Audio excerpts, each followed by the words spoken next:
locations such as Wow, Awil, Kwajok, Yambio, Bor, Rang, Malakal and Baliyet, ensuring maximum coverage and impact. Regional presence. iRadio footprint extends to the states of Western and Northern Bahr el Ghazal, Western and Central Equatoria, Jonglei, Upper Nile and Warab. By collaborating with iRadio, you can connect with diverse communities and target audiences in these regions. Community engagement partnering with iRadio means engaging with communities at a grassroots levels. Your message will resonate with listeners in various locations, fostering meaningful interactions and driving brand awareness. Comprehensive coverage with stations in strategic locations like Reng, Malakal and Baliyet. iRadio offers comprehensive coverage that reaches both urban centers and remote areas. Your partnership with iRadio ensures visibility across a wide geographic area.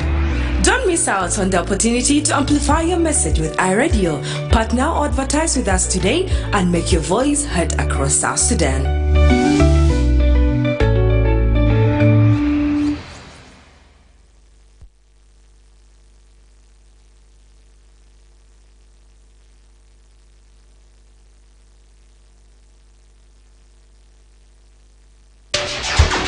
بتفتش على راديو مثالي؟ آي راديو هو جوابك. ليه تختار آي راديو؟ في 5 الأسباب المقنعة ديل. الثقة والوصول. بيعتبر آي راديو المحطة الإذاعية الأكثر ثقة وشعبية في جنوب السودان، مدعومة بالاستطلاعات الأخيرة مع قاعدة مستمعين مخلصين. حتصل رسالتك إلى جمهور واسع بشكل فعال. شبكة واسعة النطاق. آي راديو ليست مجرد محطة إذاعية، إنها شبكة من المحطات المترابطة. لم تكن شريك مع آي راديو. سنقوم ببث برنامجك عبر مواقع Live from Juba, on air and online. This is iRadio News. Hello, good morning. This is iRadio News. First, here are the headlines.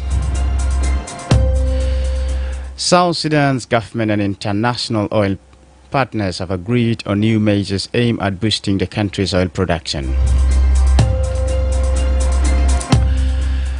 The Minister of Foreign Affairs and International Cooperation, Monday, Semaya Kumbas, held high-level meetings in Tel Aviv, Israel, aimed at strengthening bilateral cooperation between South Sudan and the State of Israel. The Electoral Committee of the South Sudan Football Federation has officially cleared 3 out of 4 presidential candidates to contest in the upcoming federation election scheduled for August 15th, covering the term 2025-2029. These stories and more coming to you in this news bulletin with me, Lasuba Memo, and now the news in detail. South Sudan's government and international oil partners have agreed on new measures aimed at boosting the country's oil production. The announcement followed a high-level meeting chaired by Vice President and Chairperson of the Economic Cluster, Dr. Benjamin Bolmel, yesterday in Juba. It brought together key players in the oil sector, including CNPC, Sinopec, Nilepet, and ONGC. The Minister of Petroleum states that it is taking decisive steps to revitalize oil production in South Sudan. Following the high-level meeting with international oil partners, Under-Secretary Engineer Deng Lual says the government is moving forward with a strategy to improve crude output over the short and medium term. Key resolutions arrived at include the formation of a dedicated task force to coordinate oil sector recovery, a fast-track maintenance and rehabilitation of key oil fields, and the development of a local force. Other steps will be scaling up exploration and drilling activities, as well as deploying new technology to reduce production losses caused by water cuts, sand buildup, and hydrogen sulfide. According to Lual, the Vice President stressed the strategic importance of oil to the national economy and reassured partners of continued government support. Production has resumed in blocks 3 and 7 since May, even as the conflict in neighboring Sudan continues to pose logistical and cost challenges. While Petronas has exited the country, the remaining partners have committed to staying, with the ministry saying it is now focused on transparency and strengthening ties with investors as it works to stabilize and grow South Sudan's vital oil sector. The Minister of Foreign Affairs and International Cooperation, Monday, Simaya Kumba, has held high-level meetings in Tel Aviv aimed at strengthening bilateral cooperation between South Sudan and the State of Israel. During the visit, Minister Kumba met with Dr. Ayala Whitner, President of Israel Africa Chamber of Commerce, for discussions focused on expanding trade and investment opportunities between the two nations. Both sides expressed mutual interest in building stronger commercial ties, opening up new avenues for Israel investment in South Sudan's key sectors, including agriculture, technology, infrastructure, and energy. In a separate meeting, Minister Kumba also held talks with Ms. Shiri Fein, Executive Officer of the Israel-Africa Relations Institute. Their discussion centered on enhancing collaboration in capacity building, research exchange, communications, and other development-related projects. Kumba described Israel as a strategic partner in advancing South Sudan's development priorities, adding that the government's focus is on practical partnerships that deliver results in education, technology, and human capital development. The Electoral Committee of the South Sudan Football Federation has officially cleared 3 out of 4 presidential candidates to contest in the upcoming federation election scheduled for August 15, 2025, covering the term 2025-2029. Approved presidential candidates include Agustino Maduot, the outgoing president, Francis Amin Michael, the former president, and Camille John, legal practitioner. The committee excluded candidate Tang Deng, citing failure to meet the eligibility requirements for the top leadership position. For the position of first vice president, the committee approved 3 candidates who met the qualifications. Similarly, for the post of second vice president, 3 candidates, including 1 woman, were deemed eligible and cleared to contest. Regarding the executive committee, 21 individuals applied, including 2 women, but 2 candidates were disqualified for failing to meet the set criteria. The electoral committee has also approved 38 voting delegates. These delegates represent 16 local football federations, the referees committee, the women's football committee, and the central coaches committee.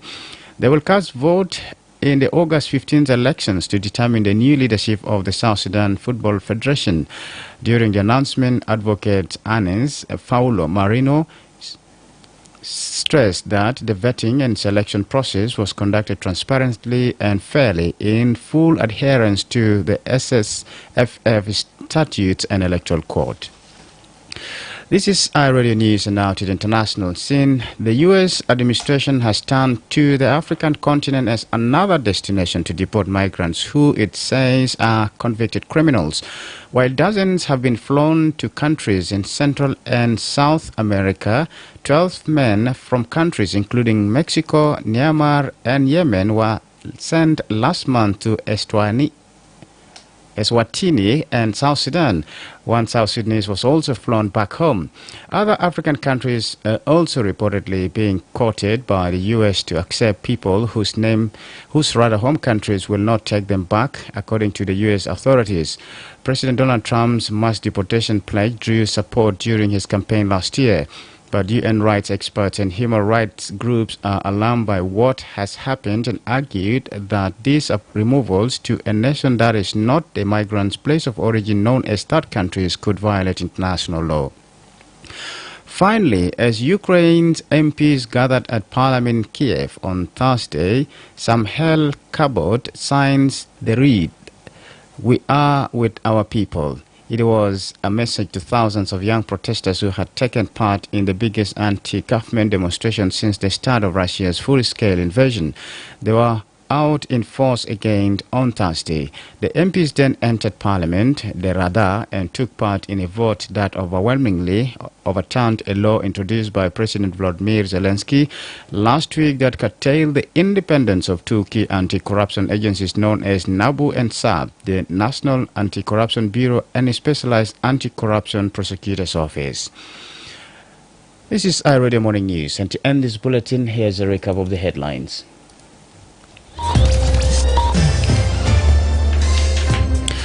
South Sudan's government and international oil partners have agreed on new measures aimed at boosting the country's oil production. The Minister of Foreign Affairs and International Cooperation, Mandesima Yakumba, has held high-level meetings in Tel Aviv aimed at strengthening bilateral cooperation between South Sudan and the State of Israel. The Electoral Committee of the South Sudan Football Federation has officially cleared 3 out of 4 presidential candidates to contest in the upcoming Federation election scheduled for August 15, 2025, covering the term 2025-2029. That's the end of iRadio Morning News. If there is a story or an event you'd like iRadio to cover or report about, please send us a text message at +211 925 287 870. It's also our WhatsApp number. Follow us on X at iRadio Juba, like our Facebook page iRadio. Subscribe to our YouTube channel at iRadio South Sudan. You can also visit our website and listen to us online at www.iradio.org. Stay tuned for the news in Arabic at 8 o'clock. I'm Lasuba Memo. Thank you for listening.